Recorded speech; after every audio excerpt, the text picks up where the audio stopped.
Dirking. Let me tell you something. Jennifer Dirking is a she's a great speaker, and she has a number of topics under her belt.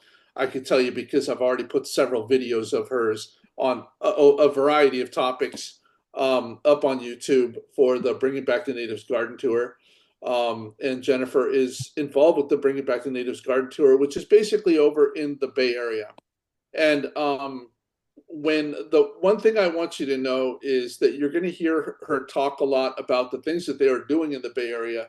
And if it turns out you're not in the Bay Area, I don't want you to get discouraged because everything that she says is an opportunity, even if you live in a different state. You can literally take the things that you're learning and literally take them and apply them elsewhere. For example, I can tell you that I'm going to be applying the things that I'm learning to us here in the Central Valley, and we intend to get a lot out of it. So I'm super excited actually. And at the end, after she's done talking, then we will talk about how to apply it to the Central Valley. Some of the things that because I was not.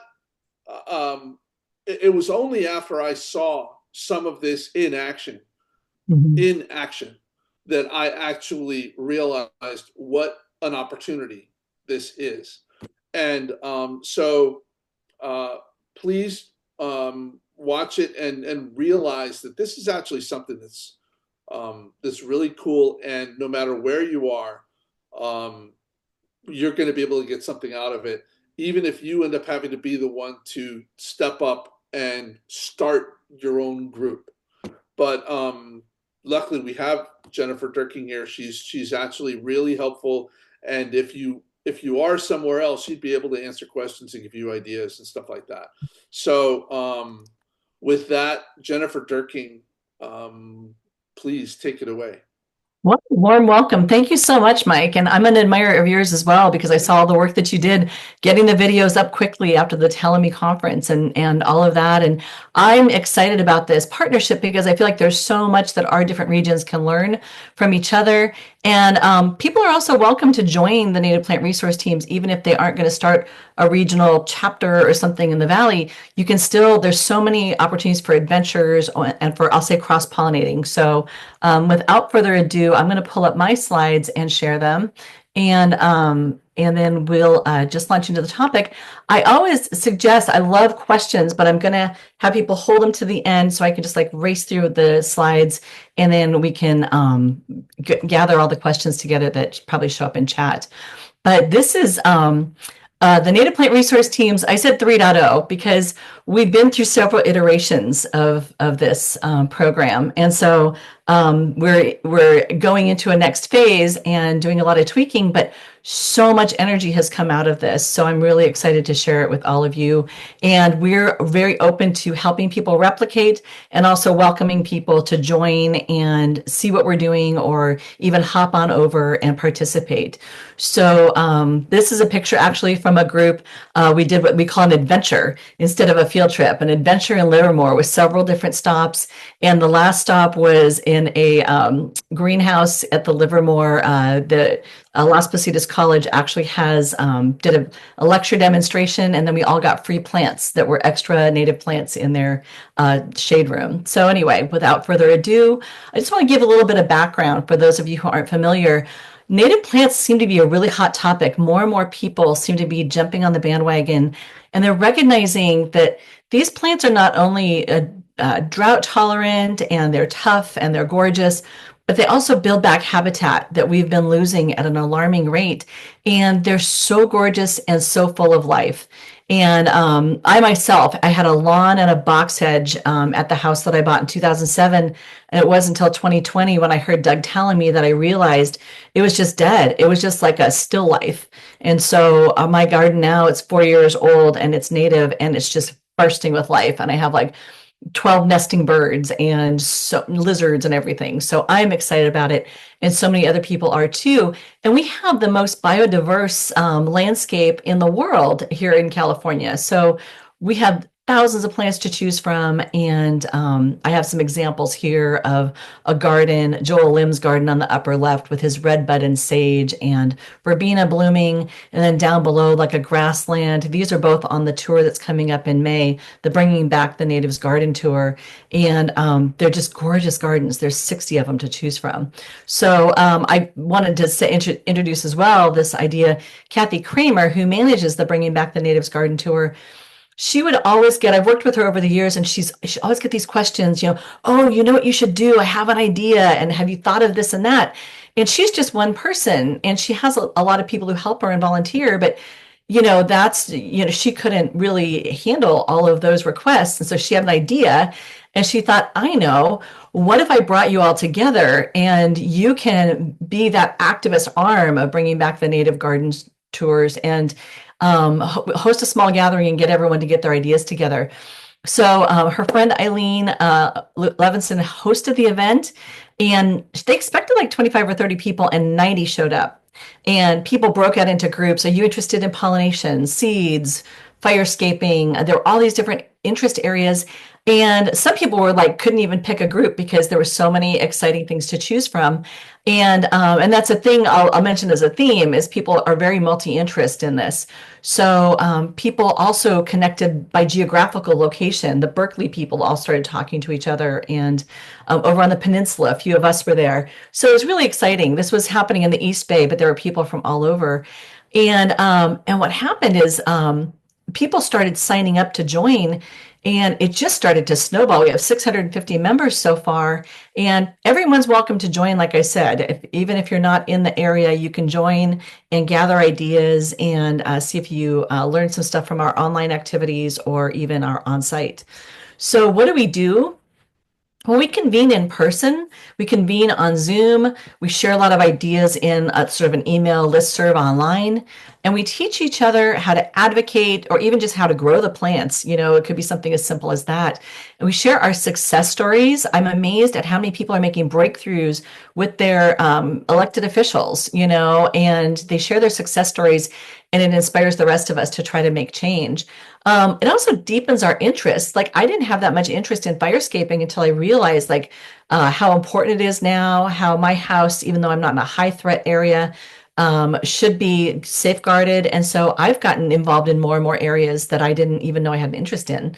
And we attend lectures together, and we also give public presentations, and those have been really fun. We share plants and seeds. That's been one of our most popular activities. All of the different regions, we go to different places and have these seed and plant sharing events. And we go explore places and what we call adventures. I'll show you that later. And I just want to look at a little more detail about some of these activities. So one thing that we do on Zoom, we have a couple of teams that have had meetings maybe every other month, the pollinator group or the seed sharing group. We get together and we might do a lightning round to see who's in the room and what they're working on and talk about activities that are coming up. We might talk about some projects that different people in the group are working on. One of our groups did a presentation about native bees and creating habitat, just a short 15-minute talk, and then some action and other items that are coming up and follow up. It's kind of been a little bit up and down. We'll go for several months and have a lot of activity with these Zoom meetings, and then there'll be like a hiatus. During the Doug Tallamy conference that I'll mention later, there's a bit of a hiatus, and some of us are kind of picking back up, and others are doing more stuff in person and less of the Zoom. So it's a little bit, kind of make your own path there. We also get together, we do some field trips, and I'm differentiating field trips from adventures, and I'll just show you why. But maybe you have a field trip to one group went to Martinez and the Alhambra Garden, and that was led by Janet Flint, who is facilitating your next meeting in May. The Berkeley team meetings, they meet in person in each other's gardens. The Tri-Valley team led a pruning demonstration at Grenada Garden. We had a propagation lecture at the San Leandro Library. And as I mentioned before, seed and plant exchange in San Ramon. These are just a sampling. There's been like dozens of these kinds of activities. And people just step up. There's something they're excited about. They throw it out there on the listserv, and people sign up and join. Here's another choose your own adventure is a little bit more of the hop on, hop off approach. This came to me as an idea because I was going to Bolinas. I love to go to a favorite cafe there for brunch and then go to Larner Seeds, my happy place, where they have a demonstration garden and they sell a huge array of native plant seeds that are all locally sourced. And I love their ethos. The owner of Larner Seeds, actually, Judith Larner Lowry, has written books about native gardening, and Gardening with a Wild Heart or The Gardening Idea of Jays are two of her books. And so we put together a field trip to go there to the cafe, to go to Larner Seeds, to go to CNL Native Plant Nursery on the way home in Mill Valley. And then a bunch of us, there were like 25 people on the field trip overall, the adventure. And then a small group of us are like, let's grab tacos right next to that nursery in Mill Valley. And so somebody might just be having an idea like, I just want to go over here and do these couple of things. And you just invite everyone along. It's really simple to organize. Somebody else, actually Anne Chambers, who's in our group, and also Jennifer Russell, they put together one of these adventures to go to the Regional Botanic Garden and go to the Native Hair Nursery, and everybody packed a picnic lunch. And what I like about these adventures is because they're multi-part, somebody might say, oh, I can't go, my kid has soccer in the morning, but I can come later to a later part of the field trip. And since they're long, it's like an all-day thing, people can hop on and hop off, almost like a bus. Then another one that we did was going to the Grenada Native Garden in Livermore, and then going over to the Alden Lane Nursery nearby and having a picnic lunch, and then going over to Sycamore Grove in the Livermore area for a guided tour, and then to Las Positas College, again, to get some native plants and do a propagation workshop. So it's just a lot of creativity around these. We also help each other by doing collaborative projects. So recently that Tri-Valley group created a Plant This, Not That sort of handout for people to follow. And someone, Laura Kinsvater up in Antioch created a draft ordinance for getting local municipalities to include native plants in their landscapes and developments. We help members develop slide decks and give presentations like this one. We schedule library talks and propagation events. And we gather data about the local cities and county street tree lists. And that's something you might do for your area, because having that data helps us go to our municipalities and advocate. And we can point to, like, look what they're doing in Woodside and Portola Valley. For me, it's like, can San Carlos do more, incorporate more native plants? So there's a lot of support for advocacy. We also, to help support that work, go around just taking pictures of native trees and corporate and residential landscapes, and then putting them up in a shared photo area so that we can draw from that. And then we're working right now on developing a toolkit for advocacy. So that's in the works, and a lot of people are having inputs on that. Another one of our projects, I think I mentioned in an earlier talk, was just Kathy asked me to help her create some garden signs on the left in English. And when we had that big meeting 90 people showed up at, another group said, hey, what if we translate those into Spanish? And so that happened. And so it's just really exciting to see people step up and take on projects and move the whole movement forward and draft other people in to help with that. I'm sorry, I think this is a repeat, so I'm going to go past that slide. Very recently, this woman, Lynn No, said that she had an idea about just using this California Native Gardening month-by-month guide by Helen Popper to get us all together to look at each month, even a couple weeks within the month, to do some postings and get everyone to say, what are you doing in the garden? And hey, it's time to prune your ceanothus, or it's time to plant your wildflower seeds, and get everyone kind of collaborating. And interesting things have popped up. She has a do, plan, see sort of structure to it, has a small group of people all giving inputs. And then questions come up like, is this a weed or is this a wildflower seedling? You can't really tell when they're little sometimes if you don't know. And people are sharing a lot of ideas and a lot of pictures now around what they're doing. And all 650 NPRT members are invited to join in that conversation. So we're not creating silos. We're being very open, but there's a small group that's kind of helping move the ball along. It's a really good model. the NPRT teams got together and decided to host Doug Tellamy. It was just going to be a little talk and book signing, and working with Kathy and the little steering group, it turned into a whole conference, 2 days. One day over at Oakland Museum was limited to 250 people. I think I said 200 here, but I think it was 250 attended. And at Santa Clara, the following day, we actually had the capacity to have 500 people. So we had a much bigger crowd. And I have a picture of that here. These things were so popular. We had people of all ages and all abilities coming to them. And so it was just really exciting to see the exchange of ideas, see lots of other presenters in addition to Doug Tallamy. To have, for me, he's my personal hero. So to have him like sign a book, and he also signed a book for my grandson, Charlie, who's a big fan.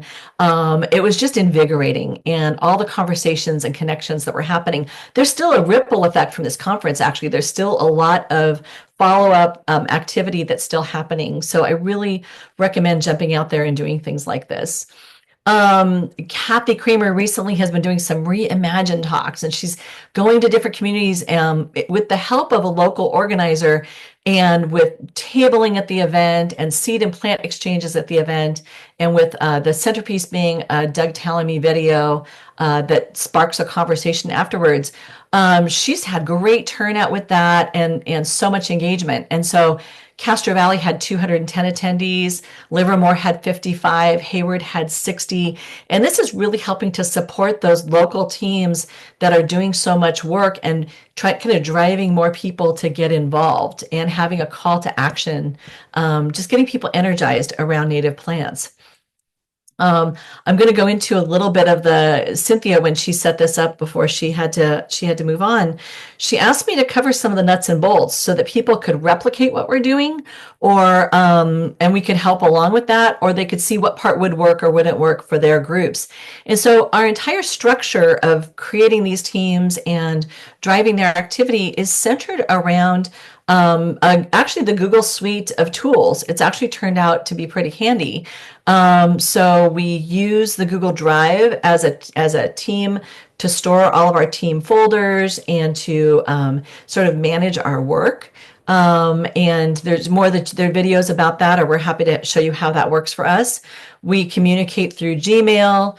We use a calendar online that's Google based. We use Google Forms and Docs and slides, and I outline very specifically here how we use those, so that anybody reading these slides at a later time can see how we created the calendar to post all of our activities.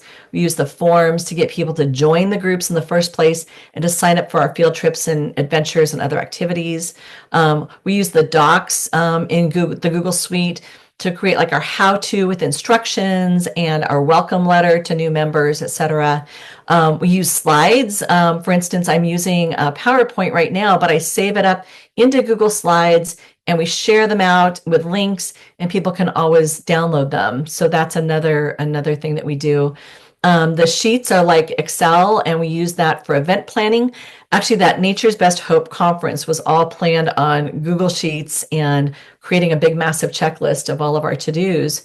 Photos, we're doing more and more photo sharing. One group, the blog group, the Garden Along group, is using Cluster right now. They're experimenting with that because it's a little bit more chatty. But we also have photos shared in the Google Photos for people to just go, oh, I need a picture of a Bewick's wren, go there and see if you can grab one that you can just use in maybe a lecture that you're doing or something.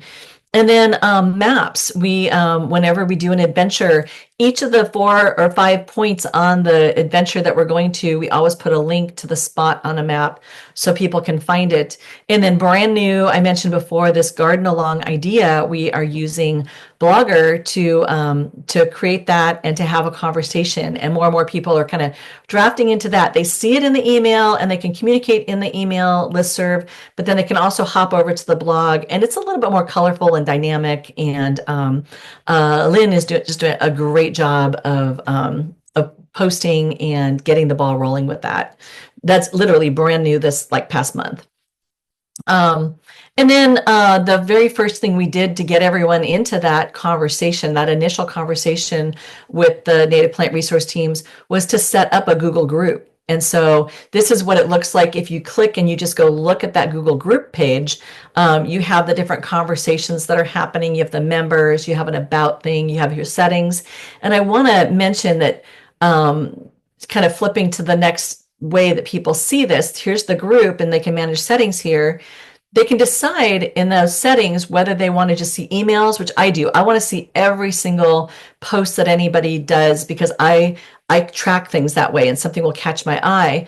But other people really don't want to have emails popping up all the time. So they just do a digest and they just go to that digest. I think it's once a day or once a week and see what's going on. The challenge for me is I might miss something. Somebody might say, oh, we're going to do such and such on Friday. And if I check it on Saturday, then, missed it. And what's really great about this group of 650 people, there's a lot of newbies, and then there are a lot of people with a lot of experience. And so everyone's exchanging information and everyone is so kind. In a world, I feel like right now there's so much vitriol out there in the world. And this is a place where people partner and they're doing good in the world and they're helping each other. And it just restores your faith in humanity. And going back to how we structure things, the intake form itself is via this Google form. So this is what it looks like. It has below this point, it has many, many questions about what are your interest areas, what groups do you want to join. Not every group has a leader. So you might say, oh, I'm interested in this or that. And you might see activities bubble up about that. But unless somebody bubbles up to lead that, it doesn't necessarily mean that there's a particular team there. But I know Kathy's really dedicated to like reinvigorating that team captain approach to the interest areas. It's working really well regionally, but we want to jumpstart that a little bit more with the interest as well. We also use Google Forms when we do those field trips or, like I said, adventures. This is an example where we did bird-friendly gardening on the peninsula. So a lot of people came up from the peninsula or came over from the East Bay. We had 60 people join this adventure. And so it was amazing to see just the interest and the excitement around seeing these different places. And people could, in this case, they came to our garden, which is really bird focused, and a lot of bird friendly plants here in San Carlos. But we also went to a master gardener garden in here in San Carlos, into the Woodside Garden, which is only like 15 minutes away. And everybody brought a picnic lunch. And it was just a really great day of everyone visiting and collaborating together. What's nice about these forums is if you're somebody who's using these to sign people up, as the administrator, you can see in Google Sheets a spreadsheet of who signed up, their name, their info, their questions, and it makes administration really easy. So we use that. I'm also going to point out that this Google form dovetails not only with the sheets for that, but also you'll see that there's a link toward the top of this that says the full description and FAQs are on this doc. And so the intake form actually links to the full description of the entire trip and probably most of the questions people would ask, and has pictures of what they might see. So it's very dynamic that way. And we found that really, links to the map of exactly where you're going. So we found that having these interactive tools has really helped us to organize things really easily and seamlessly. And we also created a website. I say we, but I actually mean Val Lipman. She created the website, and I contributed some of the pictures so that she could get that up and running, and right on our very front page. And it was easy to do. Again, this is a Google site, and she subsequently showed me how to even build one for myself. I have this ecogardenista.org that I've been using as a blog, and she said, you should have a website. So we flipped it over to a website. Very easy peasy. But she's been managing it, which is not necessarily easy peasy, but she's a great resource if people have questions. But our front page right here has a welcome, an explanation, and a calendar. And there's also a dedicated calendar spot. But I wanted to show like how people right away can see things that are coming up. And then moving forward, we also use the website to host this blog that's brand new. And so people can create and manage blogs. And we have this Garden Along project going here. It's very interactive. It's a very colorful way to do it. And then also on the website, we have the different teams called out. We have Going Strong. We have Berkeley and Tri-Valley, West Contra Costa. I started a Peninsula team with Mary Dateo, and we didn't have a big showing initially, but we're going to reinvigorate that and really get that to grow. And several other people have expressed interest. Now that we've had some Reimagine talks, I expect to see the regional teams start to pop. The advantage to these is people can say, hey, I've got some extra epilobium. I can bring it over to you on my way to da-da-da. And people are close by proximity-wise.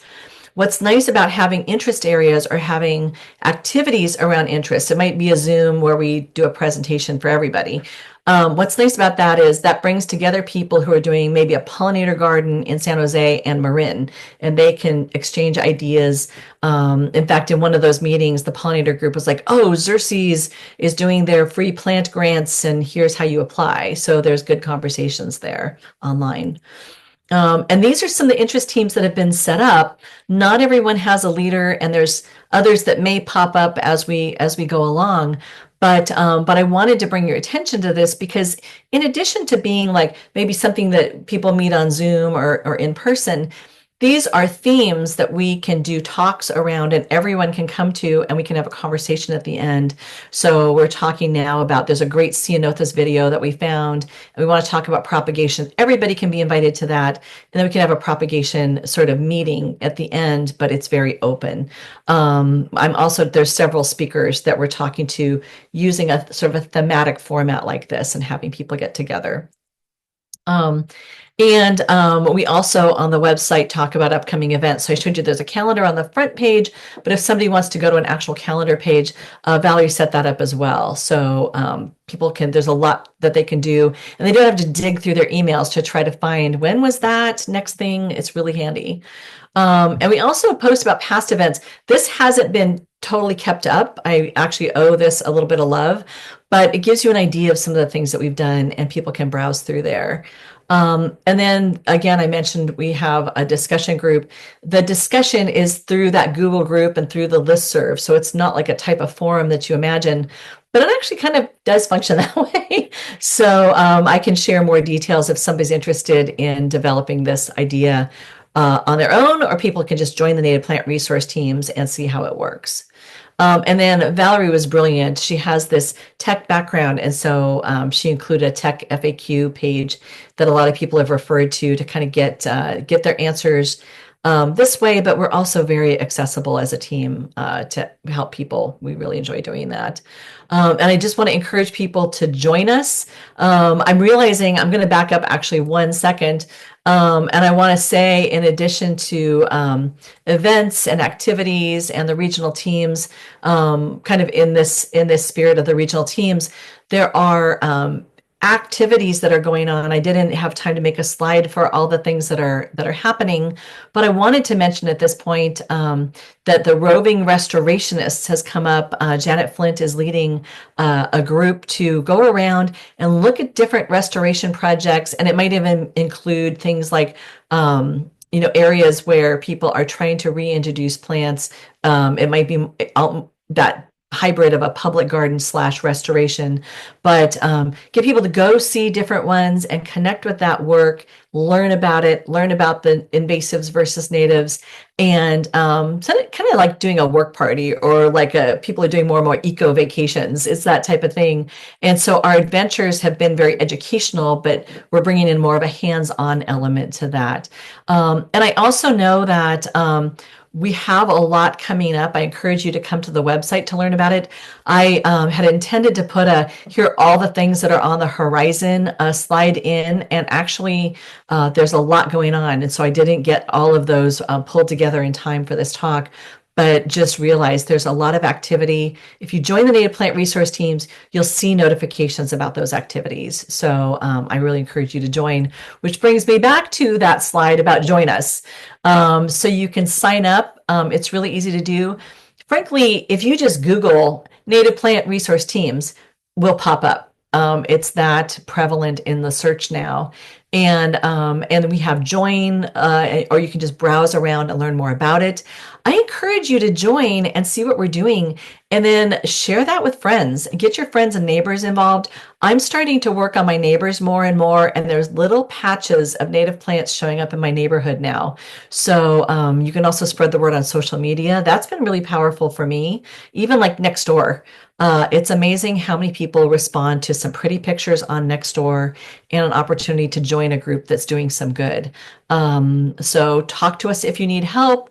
Participate in person if you want to take a little drive, and sign up for an adventure if you're interested. And I have a line in here saying if you're already a member, we had to go through a reboot about a year ago. And so some people signed up early on and we had to reboot and we got almost everybody to rejoin, but there's some folks who still haven't gone to the sign up form and rejoined. But let's all, Kathy always says, let's be the change we want to see in the world. So I just want to encourage everyone to do that. And I am happy to answer questions on this presentation that I've given, but I am giving you Kathy Kramer's information. The garden tour is coming up May 3rd and 4th, I believe. And so she's super, super busy right now, but she's really good and very responsive. So I encourage you to reach out to her after that. And Mike, I'm feeling so remiss. I did not include a slide about the Bringing Back the Natives Garden Tour. Again, it's coming up May 3rd and 4th, and it is the highlight of my year. Like we just yesterday, we hosted people on our garden tour over here on the peninsula, and the Growing Natives Garden Tour. And I was actually inspired to be on our tour by going on Kathy's tour. So I really encourage everybody, get in the car. The first year we did it, we thought, oh, we'll go out to lunch and we'll go out and we'll mosey over here. The second time we did it, we're like, pack your lunch, pack your water bottle, bring your sunscreen, get in the car, bring your friends, and see all the gardens you can, because you cannot see 60 gardens in one weekend, and you're going to want to. There are too many gardens. There's too many, and they're amazing. So look online at the Bringing Back the Natives garden tour website, BBTN. I think if you Google that, you'll find it. But Bringing Back the Natives garden tour website has all the details. You can sign up now. You can register. Mike has already put up the online tour videos. Mike, you're amazing. I saw that went up right away. Uh, I mean, the whole day is up for, oh, yeah. oh, well, that I think that actually went up because it was a live. That was the full like 4 and 5 hour videos. Yes, it's long. And John Timothy is actually doing the those. Oh, great. I was doing the Doug Ptolemy ones. Yes. And I still have actually 3 or 4 I still have to get up. Oh no. So, but in my defense, the Doug Ptolemy ones, I literally was dealing with 4 or 5 different camera angles and yes, I and saw that. separate individual audio. And oh my God, I saw that. I appreciated your work there because I saw what you were doing when I watched the video. It's amazing, you know. And bringing in the slides, and you have yeah, slides in there. So right. it's a lot more complicated, and that's why it's taken so much longer. Yeah, which is why when I heard that John Timothy was available to do these, which is basically just chop at and put it all together. It's an easier thing, and I just let him do that. Right. That's brilliant. I'd like to go around and get a bunch of material from this what's happening in May. Yeah. 3rd and 4th. Yeah. I can send you some information so that you can share it with your group, because I really think, I'm driving over from the San Francisco Peninsula. I know it's a little bit further trek for you guys. For something like this, though, this is free. Southern California charges. I can't remember how much it is, but it's not inexpensive to go. I think it's the Theodore Payne one. This is free, and maybe a group of people want to get like an Airbnb. Yeah. Like, did you want to jump in?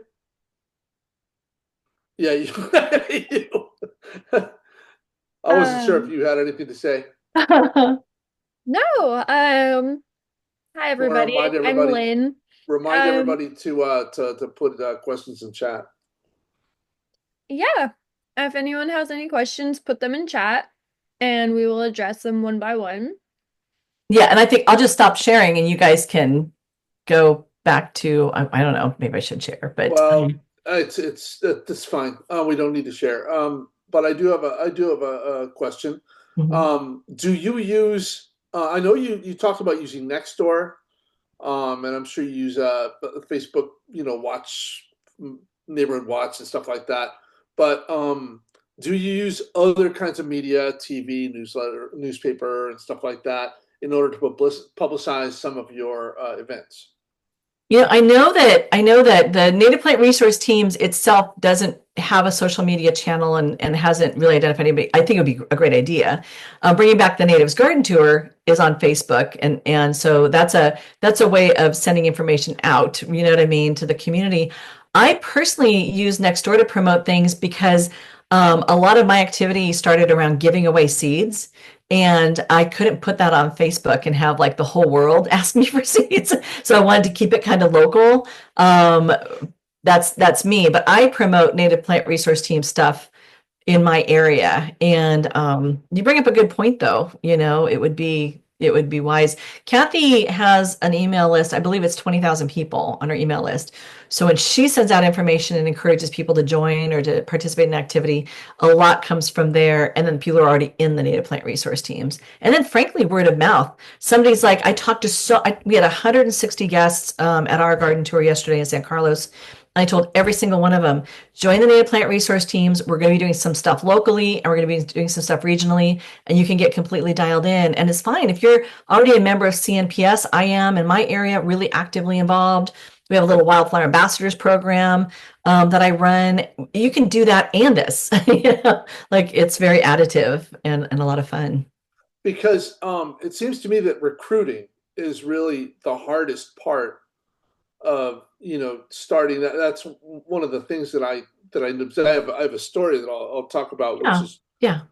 that because I've gotten more involved with Kathy and with the bringing back the Natives Garden Tour, and so I wanted to talk about a couple of the events that I know you guys held. Mhm. And that's kind of where I suddenly got all enthusiastic about the idea. Maybe this can help us. And this is why I've literally been telling other CMPS chapters, hey, you got to watch this talk, Mhm. because I Mhm. believe that, here you are over in the Bay Area and you're basically, you're moving from city to city around the Bay Area and stuff like that. But what you haven't done is you haven't really come out to the Central Valley.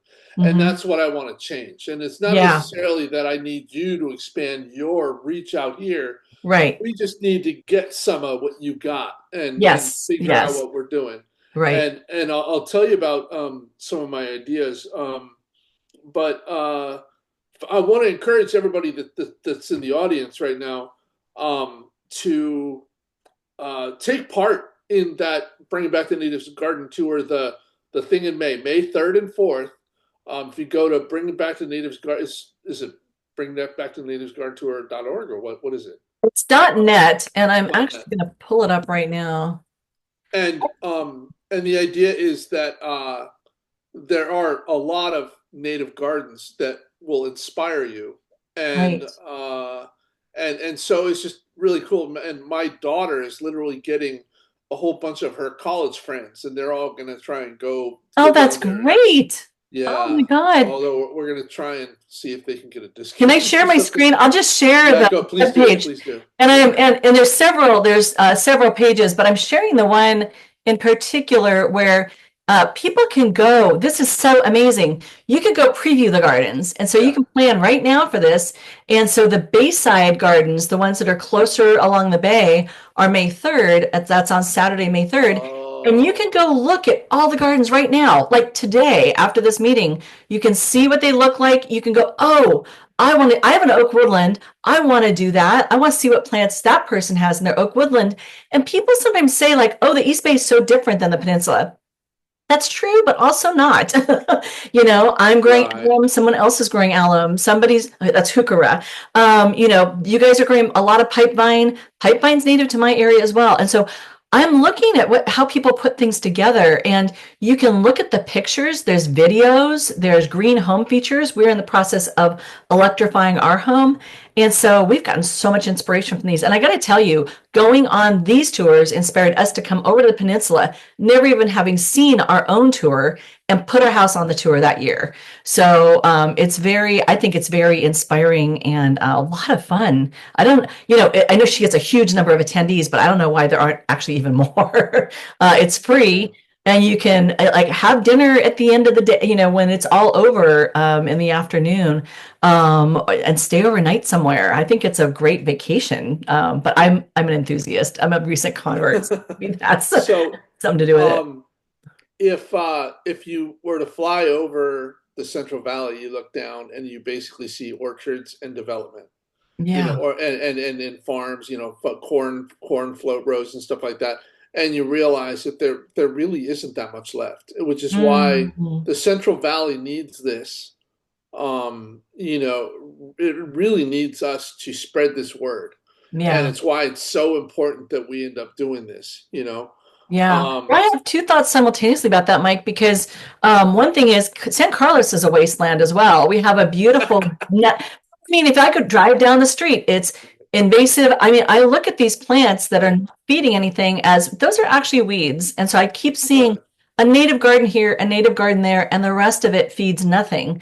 And lawn, 40 million acres of lawn in America feeds nothing. If it fed humans, I'd feel better about it. But I think some people are doing experiments with hedgerows. So in agricultural areas, they're right. doing native hedgerows, and so there's a lot of opportunities for education where you are, and for if somebody could have a farm and they could do around their house native, or they could do.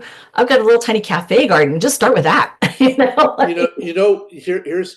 the problem that I'm finding is that I live in Manteca, right? Yeah. And man, when you look around, the city is doing a terrible job of trying to get any kind of. They've got native trees, but they're all in lawns. And Um, the problem with having the caterpillars and things like that in lawns. right. And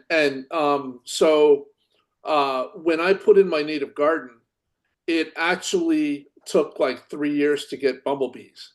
Yeah. And the Oh. the problem is that you have to have a reservoir nearby, and so Mm. a lot of times when you're in an area, even one that like San Francisco, apparently, they have Golden Gate parks that you can draw on as a Right. reservoir for Right. these different insects. But Yeah. in my area, it takes a while for them to find you, Yeah, yeah. and And then I but found once that they each thing do, that I they plant, I get somebody different, right? So you yeah. plant various things. I planted like moonglow California poppies. Bam, I had these bees, tripartite sweat bees, it turns out. I'd never seen before. So each thing you Right. do, yeah. So I also want to go ahead and say you can join the uh, her native plant resource teams. Even if you're out of the area, you just don't actually choose an Right, area, and then right, you'll be told about the different events and stuff like that. For example, right. I did that uh, the propagation workshop Yeah, in Livermore. yeah. The only problem is that we are across that Phytophthora line, and so we have to be careful. Oh, So we can't really bring stuff over to where we are. yeah, But I was able yeah. to look at what they did, take all the information that they had, and we Right. can use it over here. So Oh we're yeah, trying to. and I gotta tell you, Mike, I wasn't at that particular one, but right after that, back to back, we had a seed and plant exchange. And so if you're looking to set up something like that over there, it's so easy. I do them, CMPS, my chapter does one every other month that my group runs. And so it's really not that hard. We're at such the infant stage still, Mhm. that I'd love to have your help, but we really have to develop something where literally we have to get people involved first, because Right, we just right. don't have. I will say this: have you been to Modesto lately? Yeah, I've driven through it on my way to go camping. Okay, well, one of these days you need to go by. I see. Hang on, Lynn. Um, Rhonda Allen is Hmm. in the audience here, Hmm. and Rhonda is the one who actually planted the La Loma Native Garden. It's a 2-acre garden, Yeah, beautiful. It's in full bloom right now. We I've just held heard our about that. we just held our fifth annual pollinator festival there, which was wildly successful with like 500 people came by. All the Wow. tables were just really busy with stuff, and we had all this stuff. So anyway, I encourage you to check that out, Lynn. Mm, Mhm. Hi. So I guess my question is, yeah, I've been pretty active in CNPS in our local chapter as well. And it seems like you have all these in-person events. Our chapter doesn't really do any. We do hikes, which, yeah, is super fun. But do you think like your in-person events like contribute significantly to you being able to do so much? Like you have all these different projects that you're doing, and it's so Right. amazing. And of course, you utilize the Google Forms, which we are starting to do as Right. well. But I'm just wondering, yeah, how much do you think the in-person Hmm. contributes to like your success? I think it helps a lot because I think people are naturally inquisitive, right? We're inquisitive by nature. And so when we say, hey, hey, you people who are, well, we say it to 650 people, but hey, many of us are advocating for changing corporate and municipal landscapes.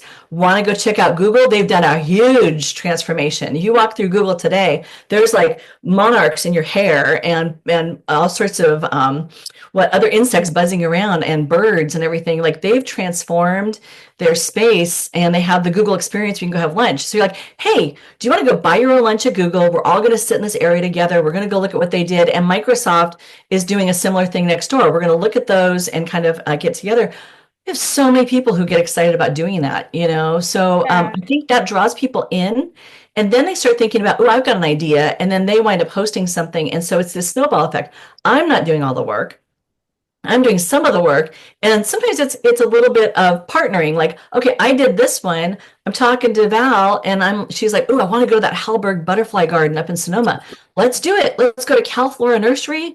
Like, let's make a day of it." And so we wound up with like 4 or 5 stops, and it kind of makes the work easier. It's also not that once you create a template, it's just not that much work because I was going to go to those places anyway. Like I was going to go to Bolinas and go to that cafe and those places, the Larner Seeds anyway. So Yeah. if you guys sit around and you're like, hey, in a month and a half or 2 months, I'm going to go do blah blah blah. I'm going to go look at blah blah blah. I mean, you're already doing the hikes and the field trips anyway, but maybe you could tack a couple of things on it that make it sort of a event. I don't know. Yeah. Because like I have sciatica, I haven't been doing a lot of hiking, and I'm interested in home gardens more than Hmm. I don't feel qualified to do a lot of restoration up in the mountains, and so Yeah. I'll get there. I'm rehabbing, but Yeah. So having yeah, like a variety of events and not just hikes and more in person, it sounds right, like, right, and just easy ways to interact, it sounds right, like, right. and become friends and Yeah, yeah, talk about plants.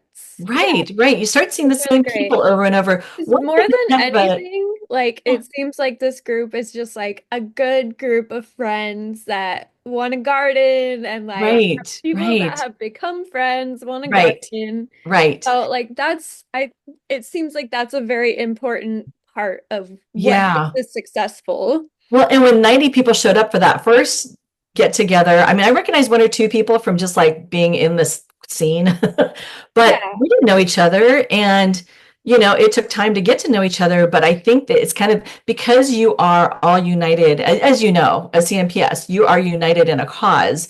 I think that the difference for me with CNPS, so much of my chapters, I can't say that. My chapter actually is what spawned the gardening month by month because they had a gardening group. So I won't say they aren't focused on gardening, but they're focused much more on restoration and the stuff. And so I think that's one of the things because bringing back the natives is about home gardening. Then I think a lot of people are already oriented that way, and a lot of right. the stuff informs that. But one thing I wanted to say that's a challenge is one thing we're grappling with is if we do have multiple interest groups trying to have Zoom meetings every other month, and there's a lot of crossover for some people like me who have a lot of interest, then trying to pick and choose which kind of, I hate to say silo you get into is hard. So one thing that we're talking about is, well, having just a lot of, like I said before, a lot of events that are, here's a pollinator theme thing, here's a seed theme Yeah. thing. And you could walk around and talk and So, well, or if we're yeah. doing them on Zoom, we're doing something once a month where there's a centerpiece and then there's an after discussion. Because I think the Yeah. discussion is important. People need to, some people, we have people who like have not dug a hole in the ground yet. They're just gathering information. Well, I just Oh, go go ahead. ahead. I was just gonna say, sorry. There's a Yeah. great comment in the chat. Recently we had a hike at Knight's Ferry, which is kind of in the foothills. And Hmm. then there's a native plant grower near the place we hike. And a lot of us ended up going to go buy plants after the Right. hike because we love Right. plants. And Yeah. going back to your idea, and Maxine, that's a great point. Like, yeah, why didn't we just all go together and and Right. make multiple Right. trips or whatever, go get Yeah. after. Yeah, And that's a and really it great idea. and when we organized something like, oh, we're going to go to this restaurant and have brunch, it got kind of complicated because the guy said everyone can do separate checks. And we got there, he's like, no, you got to do two checks, for 25 people. I was like, that's kind of complicated. But, people can bring their own lunch or their own picnic or whatever, and you can find a picnic spot. And we've actually done a formal picnic. I didn't even get that into my slides, but, we had this big gathering, seed exchange and picnic. Um, Yeah. just a big area where they had like 20 tables, and that was a huge success. And a book exchange, people brought a bunch of books Oh, that they're getting yeah, rid that's a of. great It idea. was so fun and easy. And we have the templates. And so we should talk about, here's it all written out and take what will help you from that because Oh, thank you. it's not hard. It's really Yeah, no, not hard. yeah, we definitely need. I encourage everyone in the audience to get more involved in our chapter.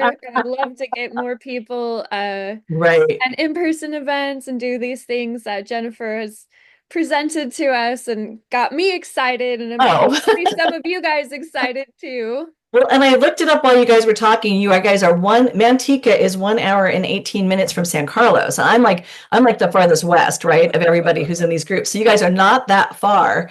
And so Well, maybe we'll maybe, oh my God, I'm collaborate. saying this on a recording. Are we still recording? But we should do a field trip out there. We should make one of our adventures to, Manteca, the edge of our known world. Yeah. I'm Hey, kidding. Alice, we announced several events, including there was, so I don't know how far out of Modesto you were willing to go. There's a Red Hills hike coming up in May. We have several actually coming up this week. Um, Ooh. You have a uh, lot going on. yeah, Tomorrow, but I am leading a hike at the Merced Vernal Pool Grassland Reserve, which is like 45 minutes from Modesto. And then another 45 minutes is a Red Hills field trip that we're gonna do in May, and I'll send something out about that. Yeah, so and a then couple. this, but just tell her about Stanislaus State. Stanislaus, sorry, I forgot about that. Yes, yeah, because this is Native Plant Week, so Jennifer is here kicking us off. But yeah, so tomorrow's the Merced Vernal Pool and Grassland tour. If you're interested, please email me. I'll put my email in the chat. Wednesday, we are doing some stewardship at CSU Stanislaus, which is actually pretty close to Modesto. And we're going to meet and look at native plants and help plant some more native plants on this amazing pathway that the botanist professor has created there. So that's Wednesday. And Friday, we have a trip a little bit further from Modesto. That's at Del Porto Canyon. And then again in May, we'll do a hike at Red Hills Recreation Area, which is 45 minutes from Modesto. And I'll put my email in the chat. So if anyone's interested, you can email me. Now, let I'm me amazed. That's amazing. let me jump in and tell you about my idea. Um, that because here's the thing. Okay, one of the things I really like about the native plant resource teams is how you kind of localize things and Hmm. you kind of get these groups together in more of a smaller area. So Hmm. first, I want to talk about what happened in Castro Valley and Livermore. Hmm. In Castro Valley, at the library, they went into one of the community rooms and they held an event where they showed. Remember, you were talking about that Doug Hmm. Ptolemy Hmm. the Doug Ptolemy conference, and Doug Ptolemy is a very an inspiring speaker, and Mhm. he explains the need for native plants. Basically, he starts off with it's the nature's best hope, Mhm. and he says nature's best hope is you, and he explains why. Mhm. And he also explains why it isn't that we have a choice. We really have to save nature, Mhm. and he goes on about that. So the point is that it's hard not to watch Doug Ptolemy's presentation and come away not hopeful and not inspired. And so they showed the video of one of these recent talks in this library, but they also had they had cuttings from native plants, they had seeds, and they had all these different things. And the room, it was a fairly sizable room. The room was blown out. It's like Mhm. 250 people showed up. They had people sitting out in the hall because there was no room in the room for them. It's amazing. Yeah, and so all these people showed up because, frankly, people were ready to hear the message. Mhm. And Mhm. the reason it happened was because somebody decided to actually show the video. And then once the video was over with, um, Kathy got up and she led a discussion about what was needed in Castro Valley, right? Mhm. And all of the plant material, all the seeds, all of the cuttings, they were all gone. They, Yeah. they every one of them walked out the door with someone. Mhm. And and so I thought it was just so cool. And then I look here in the Central Valley and here in our chapter. Like I said, our chapter covers Stanislaus, San Joaquin, and Merced counties. But Mhm. the truth is that we really are centered in Stanislaus County, even though I live in San Joaquin County, but I'm fairly close to Stanislaus. And so we really have been cut. A lot of our core volunteers are in Modesto and places like that. Mhm. Mhm. And so most of what we've been doing is more around here. And what we haven't been doing is really serving our people in San Joaquin and in Oh, Merced counties very well. yeah. And so what I was thinking was, some chapters, they have subchapters in the different counties. Mhm. And that's really kind of what we need to do. I mean, it would be all still operating as one, Mhm. but the people in San Joaquin should have people leading field trips in San Joaquin County, Right. and the same in Merced as well as Stanislaus, Right. and so what I want to do is I want to hold an event like the one in Castro Valley, Mhm. and I want to do it one in San Joaquin County, one in Stanislaus County, and one in Merced County. Mhm. And I have a few aces in the hole because I have connections with garden clubs all That's over great. That's, all over these yeah. different counties. I have Mhm. connections with the master gardeners in Mhm. in but in two of the counties, Right. and I'm sure we can get a hold of people in Merced. I've got connections with the Audubon societies. Mhm. I've got connections with the Sierra clubs. I've got connections with all these different groups, and literally the master gardeners in Stanislaus are already on board. They're saying That's we'll great. sponsor it, That's great. and so they have the big ag centers that have Right. massive rooms. So Right. 250 people Oh, would that's not blow great. out those That's a rooms. problem for us is venue. So that's great Right. if you have access to those things. The other thing I was going to say is Yeah. this sounds like the list you're describing sounds like what we did when we were getting ready for the Doug Tallamy conference. So Kathy blasted out to her list. We all hit the social media channels for that. But then we reached out, just made that huge master list of all the garden, anybody affiliated with a garden, Right. Right. group. Yeah, and that's and great. so it's really cool because I really think that we can get a lot of people Right. involved, and we can get more local people, and that was the whole Right. idea, was that you were saying that you're doing more local now. We were talking about in-person events, and I think that is something that we need to start doing more of, Right. Right. um Well, but and you pull in the people who are local to the area you're talking about, but also people that want to explore that. Like I right. went all it's what, an hour and a half to Santa Rosa for me, but I wanted to see that Cal Flora nursery and I wanted to see that Hallberg butterfly garden. Like, what's not to love? So Right. people might travel. And one thing that I've noticed is the epicenter of our chapter, it's the Santa Clara Valley chapter, but it actually reaches all the way up almost to South San Francisco. It reaches up to Mount San Bruno. And Right. the epicenter is south, and the epicenter is south of Palo Alto. And so I'm in the hinterlands of my chapter. And one thing that we did was a group of us just put together a talk series, and I got a couple slide decks together, and we went to all the libraries in our county and did just bam, bam, bam, 12 That's talks. right. You're in San Carlos. That's San Mateo County, or Yeah, San Mateo County, and I'm kind of not too far from Stanford. I'm north of Stanford. So are you involved with the Santa Clara Valley group? yeah, so I'm a member and I'm actually the committee chair of it's so cute. The name, the Wildflower Ambassadors, is a group of just sort of evangelists. It's a group that will do tabling and we do giveaway seeds. We found that wildflower seed packets are sort of a gateway drug. If And so we do a lot of that sort of stuff. I want to point something out, and hopefully I can make this relatively short. Hmm. But you ever heard of the bay checker spot butterfly? Yes, yes.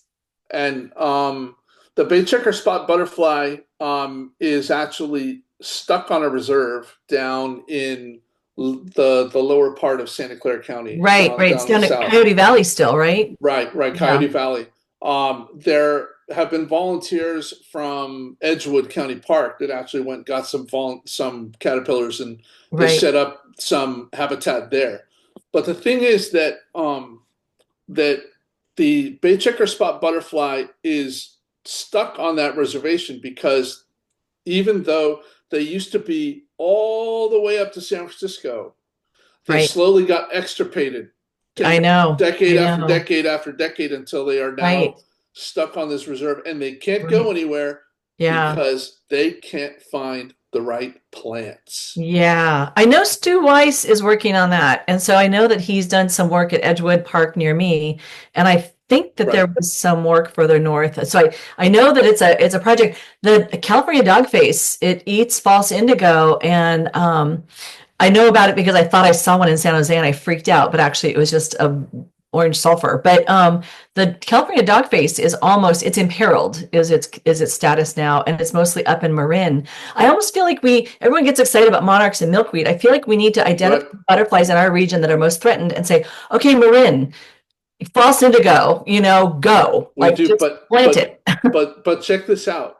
They Yeah. actually did the research on the bay checker spot, and Hmm. they know that the bay checker spot will only fly about 4.5 miles Right. in order to find new habitat. Right. So if the new habitat they're never going to go um, from the reserve over to Edgewood because Right. they No, they were can't make it that transplanting far. them. They were bringing them over and But growing the food and then putting them on it. but if you did stepping stones Oh, yeah. of there's two different kind of plants that they like, Yeah. and they're going to take a certain amount of care. So you can't just throw out seeds and then walk away. You have to make sure they're. But Right. if you were Right. to get patches Yes. um, that were within a couple of miles of each other, stepping Right. stones all the way over to Edgewood, and you could continue all the way up to San Francisco. Right. And Growing corridors. you Yeah. saw that whole thing with the green hair streak over in San Right. Francisco and what they're Yeah. doing there, and there are some really cool, heroic, Yeah. uh, wonderful stories about what's happened Right. with with Right. different things. So Right. um, I just I I'm think it's I'm yeah, and I've seen it growing at Edgewood. I think it's the dot seed plantain is one of the host right. plants for that Yeah, butterfly. And yeah. I was trying to grow it myself, and I realized it was kind of futile. Like, Well, even the ones that they I, transplanted to Edgewood wouldn't necessarily come down the mountain to me. So, but I don't, but I'm hoping that somebody's able to try and do something because really, that it's just a matter. That's why I always say it's plants. The yeah, problem is the yeah, plants that they need, and if right, the plants aren't there, right. then they're out of luck and they can't. All that, it's wonderful that we have a Right, preserve that they're able to use. But the truth right. is that it wouldn't take that much effort to try and get them back into their old range. It's just that all of the plant life is all disappeared, and Yeah, nobody's doing anything to replace it. yeah. Well, and you need people to manage each of those patches along the Unfortunately, way, you do. yeah, Because apparently they're blaming pollution, and they're blaming invasives big part of it. Yeah, and things like that. So it's yeah. not. I'm making. It's not a simple solution. Yeah, I'm oversimplifying it. I'm making it right, sound, right, but at the same time, it is still just plants. I mean, right, that right. really is Now, what it is. are you guys aware of what's imperiled in your own area? Like which butterflies are on the. I I have looked, but Hmm. honestly, I didn't notice anything. There, Yeah, it is possible to find. I know that like San Bruno Mountain, there are right. several. Yeah, Santa Rosa, I saw some. right, right.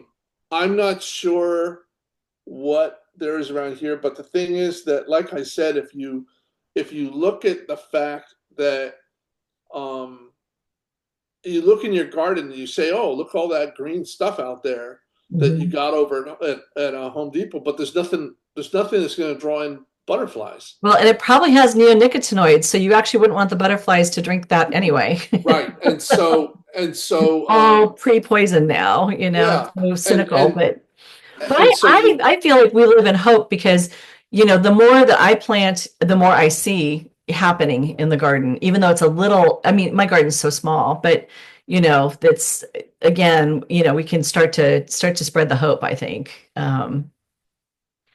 But I realize we digress from native plant resource teams. well, but I mean, Yeah, it's all part of the bigger it's picture. all. I think it is. We're trying to inspire people. I'm trying to, Mm, right, um, right. and I think that it is something that I hope that everybody. We're still recording, right? I know, I know. Well, you can Most of the record or people. you can chop. I'm not, Right, I'm easy. right. All right. Well, Yeah. anyway, thank you so much for coming. Yeah, yeah. I feel an adventure coming on. Field trips are like a